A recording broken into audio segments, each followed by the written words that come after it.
Welcome to a new Daily Top Askreddit video. Today's topic: what has been the most destructive lie in human history? The lead in this gasoline is perfectly safe. Removed. In 1940, at the age of 51, Midgley contracted polio, which left him severely disabled. He devised an elaborate system of ropes and pulleys to lift himself out of bed. In 1944, he became entangled in the device and died of strangulation. 23, 24, 25. From his Wikipedia, his inventions even killed him. Plastic is easily recyclable so long as the public does their duty to sort it and bring it to its designated waste area. This is, however, true of aluminum. Because of the way it is separated from ore, it actually costs 90% less energy to use recycled aluminum versus separating new metal. Pretty cool. Glass is also good to recycle because the sand useful for glass is a small percentage of the sand on the planet. The 1964 Surgeon General's report concluded that smoking cigarettes causes death and disease. However, in a 1971 television interview, the president of Philip Morris denied the health risks that pregnant women and their babies face, saying that, "It's true that babies born from women who smoke are smaller. But they are just as healthy as the babies born to women who do not smoke. Some women would prefer to have smaller babies. I knew a girl in high school who smoked while pregnant on purpose because she didn't want a fat baby. This was in the early 2000s. Joke's on her. Fat babies sleep through the night a lot better than the scrawny ones." Nestlé, the baby killer scandal.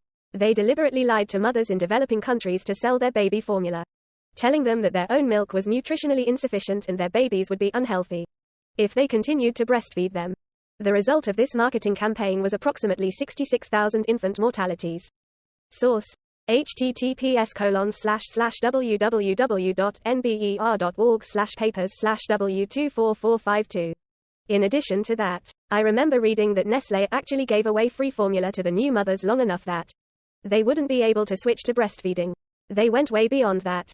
They dressed people up as doctors and had them stand at the hospital and hand out just enough free formula to disrupt the new mother's milk supply. They offered architecture services to hospitals and then designed them to have the mother's ward far from the babies. Also to disrupt milk supply. The baby eats constantly at first, and this is what triggers the body to start producing milk. Even a day or two of disruption and, for some women, that window of opportunity is gone. Here's an interesting dive into it. The idea that we are separate and disconnected from each other and our environment. Edit. My first award. Thanks. Good timing, I guess, smiley face. One of the most insidious aspects of this, and the one I think people get defense about the most, is that this separation is because we are masters of our environment, which feeds into the notion that we can just technology our way through every problem. Because after all, if we are separate from our environment, we aren't part of nature. I'm reality. We are so fundamentally interconnected to our environment and every part of it. We delude ourselves that we aren't. We separate ourselves from it. And I truly feel this damage goes far beyond just physical. I think it harms our social and mental health in very deep ways. If you don't have to care about your environment, take any responsibility or care for the basic parts of our world that we are interconnected to and rely upon, how can we connect with and care for others in deep and meaningful ways? They are not us. It was so much easier to blame it on them. It was bleakly depressing to think that they were us. If it was them, then nothing was anyone's fault. If it was us, what did that make me? After all, I'm one of us. I must be. I've certainly never thought of myself as one of them. No one ever thinks of themselves as one of them. We're always one of us. It's them that do the bad things. Sir Terry Pratchett, Jingo. OxyContin isn't addictive. I was in a car accident, was given a prescription for OxyContin. Doc told me, get off it as soon as you can manage your pain with over-the-counter drugs. I was on it for 10 days. 10 days. I experienced withdrawal symptoms when I quit. Same. I was in a car accident and had surgery on my hand. They gave me OxyContin after my surgery. I genuinely needed it because it was the worst pain I've ever experienced. I was on a heavy dose for 2 weeks when I stopped taking it.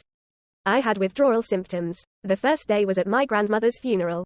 People kept asking me if I was okay because I was snapping at everyone, twitching and shaking my legs and arms. And I was like, nope, I'm going through withdrawals apparently.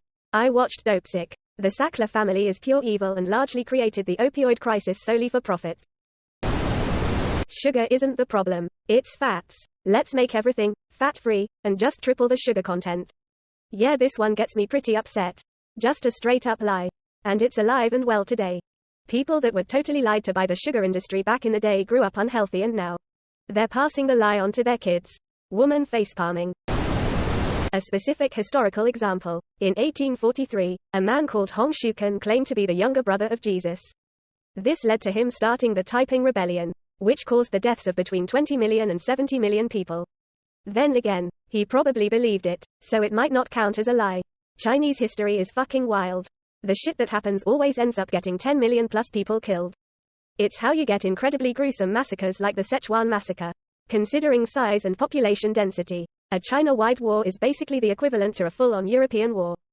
Like, compare it to the 30 Years' War, Napoleonic conquests, 7 Years' War, and WW1.